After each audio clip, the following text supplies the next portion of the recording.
Okay. Hi, everybody. My name is Rosie Kite. I'm from the employment team at King's, and I'm here to talk to you, funnily enough, about employment. So welcome to this little course or session. I'm going to tell you a little bit about our team to start with, and then I will give you a bit of information about what our work involves, what kind of work we do, and then I suppose a little bit about how I decided to go down the route of employment law. If you have any questions, please do feel free to ask. I'm here on my own. One of my colleagues, Ben, was going to do the talk with me today, but unfortunately he's stuck in the employment tribunal. So it's just me.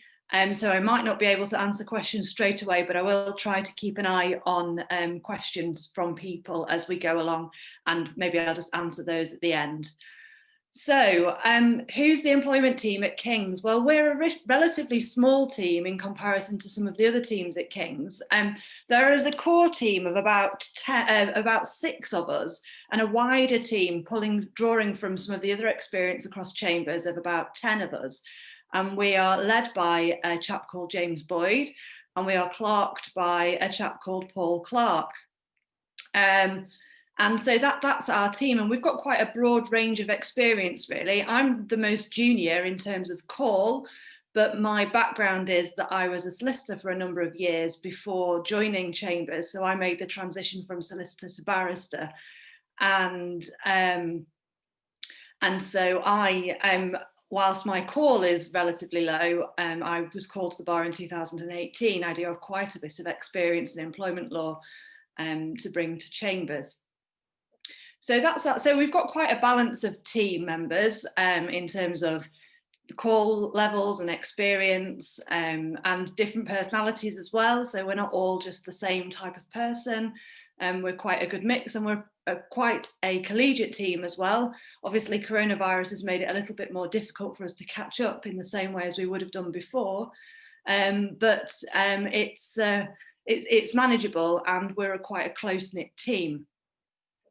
So I suppose what will you be interested in? Well, what does employment work involve? And I guess from me telling you that Ben, one of my colleagues, is stuck in the employment tribunal, you can probably guess that the majority of our work revolves around employment tribunals, which are a part of the court and tribunal system, but are separate from the civil courts in a sense, in that they have their own appeal court, the Employment Appeal Tribunal, and they are run by employment judges rather than the judges in the civil courts.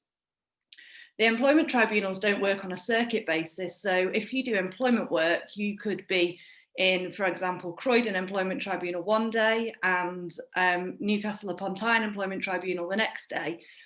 We cover the whole scope of the United Kingdom, so we also cover Scotland and Northern Ireland as well as England and Wales, and actually James has done some work over in the Isle of Man as well. I suppose one thing you should note about employment tribunals is you don't need higher rights of audience to actually go and represent somebody in the employment tribunal. And I'll talk a little bit about that in terms of who our normal opponents are shortly. So, like I say, it's a national sort of forum in that there are employment tribunals dotted about all over the country. And also the types of claim as an employment barrister that you come across are broad. I don't know how many of you will have studied employment law at all or have got any particular interest in employment law. But for those of you who haven't looked at it at all, there are so many different aspects of employment rights and claims that people are able to bring. So ranging from a really complicated multi-day discrimination claim to a really basic breach of contract claim about somebody not receiving their notice pay. So you have a really broad spectrum. And of course, with discrimination, you have all manner of different protected characteristics, different strands of discrimination. It can get pretty complicated at times, but it also is very, very interesting. And it's a very fast-paced area of law because it's based largely on the cases which come in and out of the employment tribunals. And of course, once they get to the employment appeal stage, they become binding on the lower courts.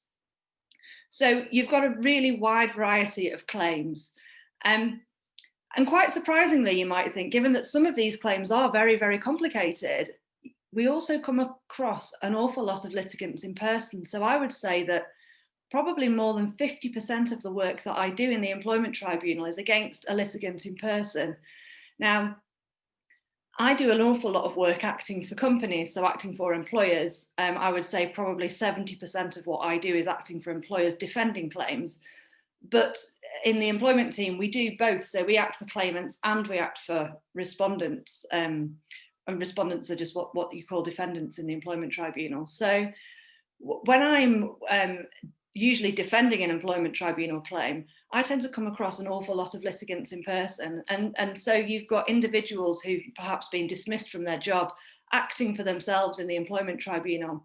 So the Employment Tribunals themselves aren't quite as formal as you might expect them to be, and they're not as formal and procedural, I suppose, in the same way as the civil courts, or in fact the criminal courts might be. And there's a little bit more discretion in terms of the way in which an employment tribunal is managed and how an employment tribunal judge deals with cases on a day-to-day basis. So that's one type of opposition which I come across. And like I say, I would say probably the majority, or at least half of those who I come across and am against on a daily basis, are litigants in person. You'll also, as I said before, you don't have to have higher rights of audience to represent in the Employment Tribunal. And certainly when I was a solicitor, I used to do my own advocacy, which was part of the reason why I decided to swap over. And so what I also come across a lot is solicitors acting for their clients instead of them instructing counsel. And you find that a lot more in the preliminary hearing type hearings that I deal with. So there are different types of hearings that you have in the Employment Tribunal, like in the other courts. You have the substantive hearing, which is the big hearing at the end where the Employment Tribunal panel or judge decides whether or not, for example, a person was unfairly dismissed or discriminated against. But you also have what are called preliminary hearings, and there are two different types of preliminary hearings. There are case management preliminary hearings, and there are preliminary hearings to deal with particular issues like does the tribunal have jurisdiction to hear the claim? Is the person a disabled person? Those kinds of things. And those case management hearings that I referred to, you often find are dealt with by solicitors instead of them instructing counsel. And then, of course, the other opposition that you do come across are other barristers. And there is a thriving practice across the country in terms of lots of different chambers have teams of employment barristers who specialise in employment law. In terms of a substantive hearing and what the actual work is that we're doing, it's, I suppose, a little bit more like the criminal courts in a sense, in terms of when you're in tribunal, because in the employment tribunals, you have live evidence, you have witness statements, and you have to cross-examine witnesses, and then you have to make submissions. So it's not a case of just being a submissions advocate where you're just arguing points of law all the time. You do have to get down with the cross-examination and I suppose the fun part of advocacy. So you do get to do an awful lot of that in your substantive hearings. So they're the sort of things that you do in the Employment Tribunal. And one of you has asked a question, does employment mix well with any other area of law? Should someone wish to do two things? And yes, there is overlap. I think you heard from Steve Flynn, who does sports law earlier, just before the break. Steve also does employment law, so his practice covers over sports law and employment. And in fact, there are a couple of us who cross over a little bit in relation to sports law as well. Another area of law that sort of crosses over with employment quite a bit is insolvency, which sounds a bit strange, but there are an awful lot of employment issues that arise out of insolvency situations and vice versa. So you do find that there are lawyers who will do insolvency or other kind of commercial type work as well as employment law. The other common area where there is overlap is personal injury. You do find that in discrimination claims in particular, there's an award for injury to feelings that you can try to recover. And as part of that, that can include an award for personal injury. So that's a useful overlap as well. So they tend to be the areas where there is overlap between the two subject matters. You also find as an employment lawyer that not all of your work is done in the employment tribunal or the employment appeal tribunal. There are aspects of employment law which are dealt with by the civil courts, and that's largely in relation to contractual matters. So, for example, somebody, I don't know if you've heard of them, post-termination restrictions or restrictive covenants. You find those often in the contracts of employment of more senior employees, and they're things like non-competition clauses or non-poaching of customers clauses, those kinds of things. And where there are breaches or potential breaches of those kinds of contractual clauses, then we can get instructed to act in the High Court to deal with applications for injunctions, and for breach of contract claims for damages in relation to, say, for example, a breach of a confidentiality provision, or even a more straightforward breach of contract in terms of a failure to make a payment of a bonus or something like that. So we do end up doing work in the civil courts as well. I haven't got huge amounts of experience as a barrister of doing that, but I did do a lot of that as a solicitor. So I've got the experience of all the background work, but not necessarily the advocacy doing that myself. Though other members of the team have done a fair bit of that.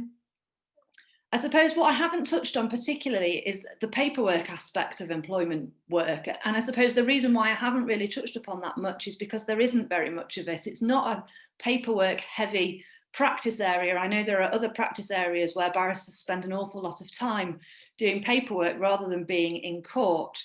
And so in the employment team, there is paperwork to be done. You're often asked to advise on prospects of success on a case. And I was doing that yesterday in relation to an individual who'd brought claims for discrimination and constructive dismissal. And a lot of that kind of work can be insured work, and the insurers want to understand from counsel what the prospects of success of somebody pursuing a case are.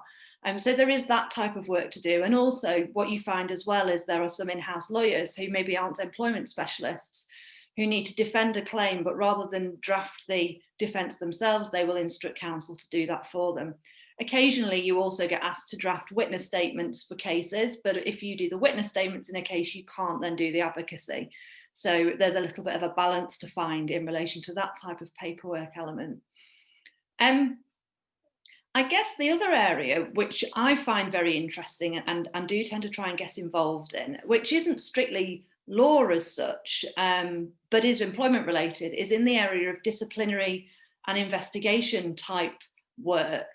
So, for example, last year I spent a part of the summer investigating a grievance which had been raised by a school teacher at a primary school. And so I was responsible for going into the school and interviewing all of the people who were implicated or asked to be witnesses in this in relation to the matters in this grievance.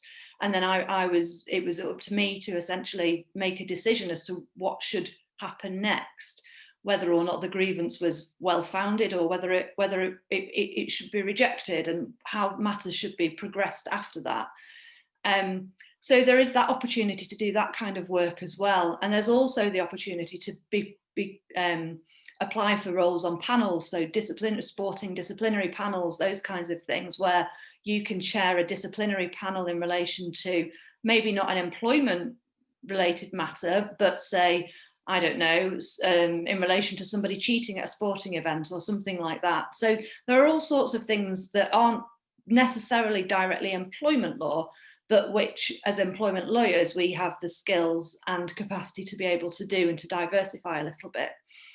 And I suppose that helps me to move on to why I chose employment law as the practice area that I wanted to work in. As I said, I chose employment law an awful long time ago when I qualified as a solicitor.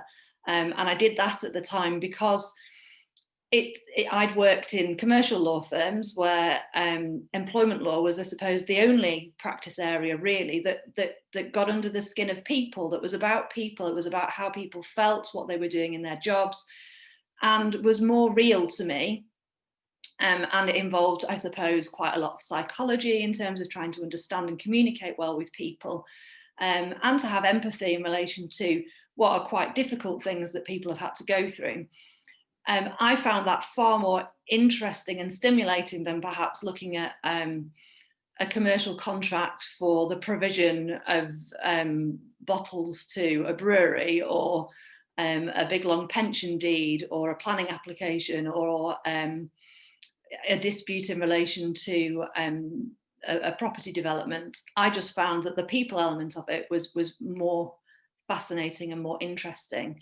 And I think as well, what I also enjoy about it is that I am on my feet a lot of the time and in the employment tribunal, whereas in different practice areas you're maybe not so much at the cut and thrust of it all.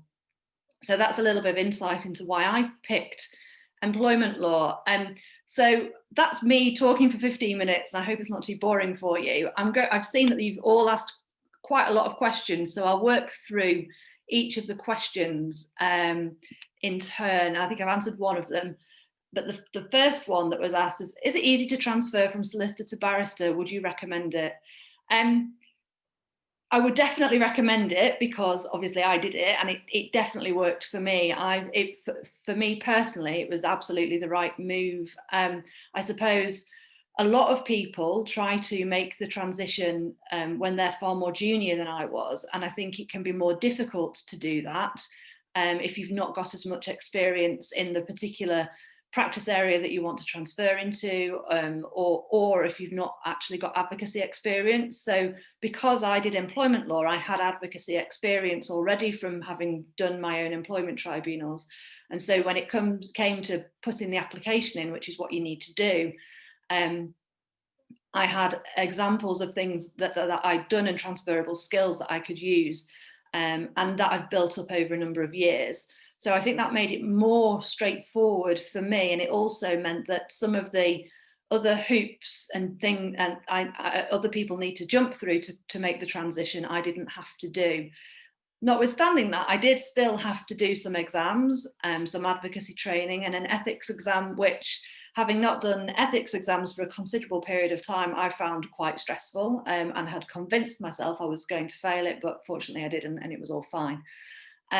So it's not massively difficult to transfer, but it does require a bit of effort, and I think you really do need to have decided that it is what you want to do. It's not something that you would do on a whim. So next question was about doing more than just employment law, which I've answered. Next, what would you recommend a candidate do to stand out as an employment pupillage candidate outside of paralegal roles? I always think, from the purposes of pupillage, what you need to do is stand out as you. So I wouldn't necessarily think, oh, well, I want to be an employment pupil, therefore I must do X, Y, and Z. I think that all pupils need to be able to stand out for being themselves, because I think if you're not true to yourself in who you are, then you're not going to be particularly convincing to the panels or whoever it is who decides on pupillages. I think, as I said, employment law is one of those areas of law where there's an awful lot of communication. It's about people, it's about communication. So if you can do things that demonstrate an interest in how people think, what people do, how you communicate well with them, they would all be good things to do.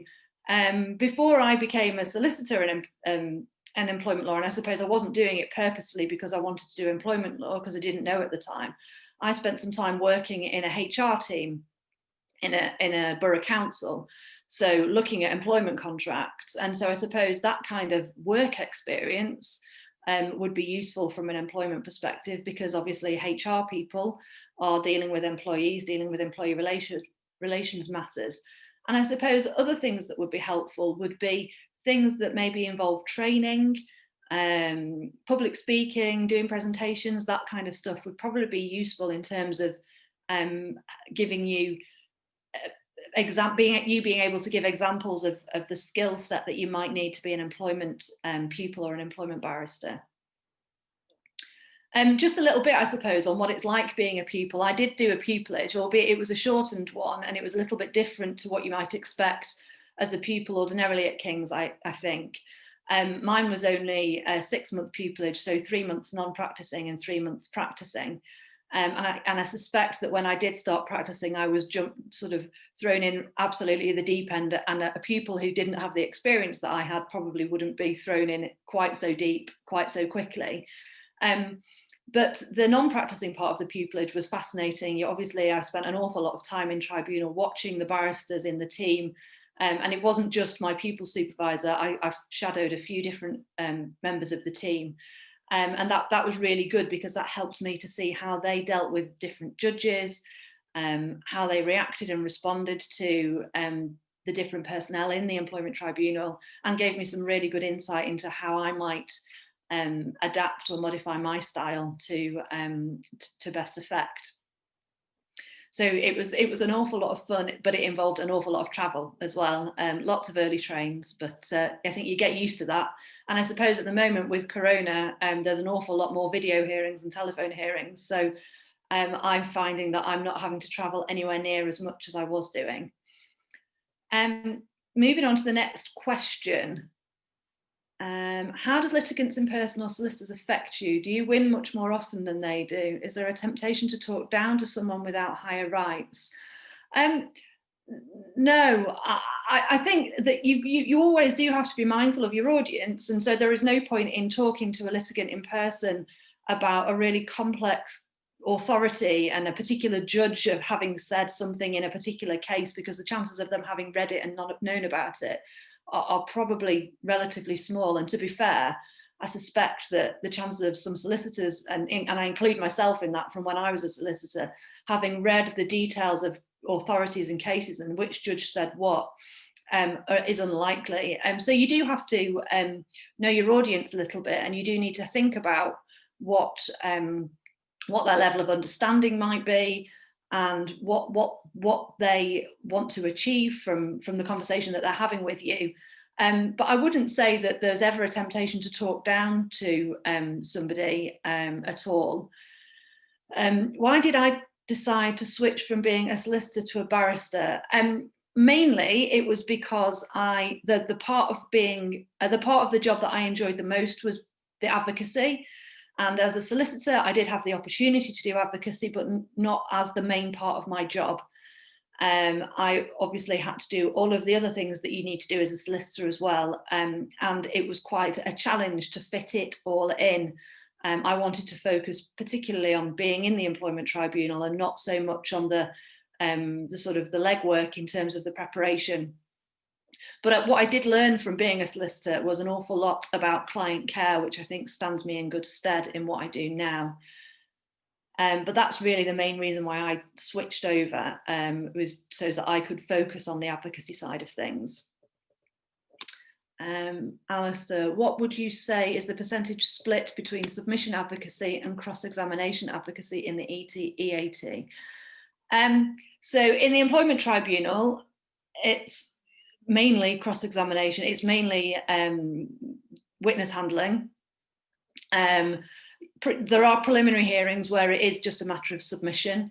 And obviously at the end of any substantive hearing, then you've got a period of time in which you need to make submissions, and they may be verbal submissions, or it may be that you produce a written submission. But in the employment tribunal, it is mainly witness handling. In the employment appeal tribunal, it's different. In the employment appeal tribunal, it's significantly more submissions and arguments about points of law. There isn't the same witness handling. That, in fact, it's unusual to be dealing with witness handling in the EAT, though I have done it at times. And it's a little bit daunting, because obviously you're in front of an employment appeal tribunal judge rather than an employment judge, but it's all great experience. But the majority of the work that I do in the employment tribunal is witness handling work rather than submissions. Why can't you do the advocacy if you draft a witness statement as a barrister? Wouldn't you be doing both if you were a litigant in person? If you're a litigant in person, yes, you would, but you would also be the claimant. So all you're doing is writing down your own evidence. As a barrister, you have to make sure that you do not influence what your witnesses say as their evidence. And the danger, if you are expect, if you have to write their witness statements and then present them as your witnesses, is that you could in some way influence how they give their evidence or what they give as their evidence, and that's not allowed. That's why you can't do the advocacy for an employment tribunal if you've drafted the witness statements. It's a breach of the rules, and it's all about ensuring the integrity of witness evidence. So any more questions? Let me just flick down. What you may want, oh, I've answered that question already. What made me want to transfer? What were the main factors influencing, oh, again, moving from solicitor to barrister. So I think I've answered all of your questions now. We've got another 5 minutes maybe, if anybody else has got any other questions about the employment team, or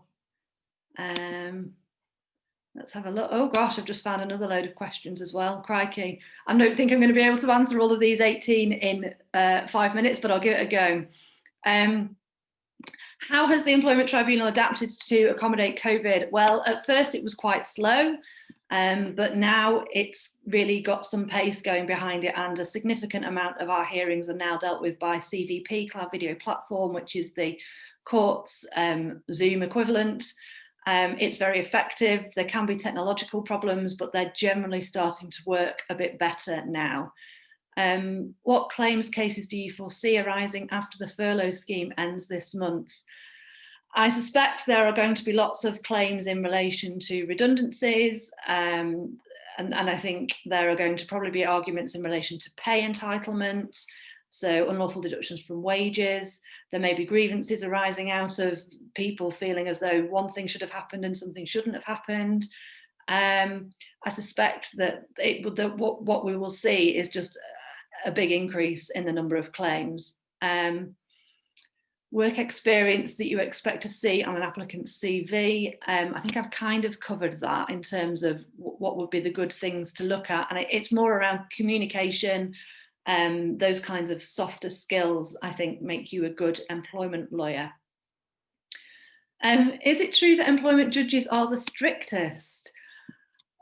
I don't think so, no. I don't know where you've heard that, but there are, I would say there are a wide variety of judges in terms of their characters and their styles, but no, I don't think that employment judges are the strictest.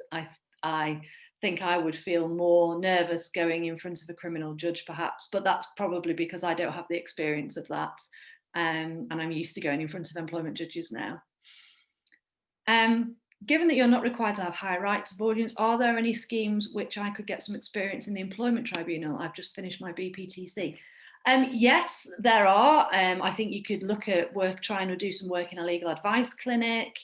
There is an ELIPS scheme where there's like a pro bono type advice units, and there's free representation units. I think probably just need to do some internet research and maybe try seeing what other legal advice centres are out there to be able to see what experience you might be able to get in terms of employment tribunals. Another thing I could suggest is literally just going along to watch. Obviously, a bit difficult at the moment, what with COVID, but they are all public hearings, so it is possible to just go along and sit at the back and watch a tribunal to see what happens.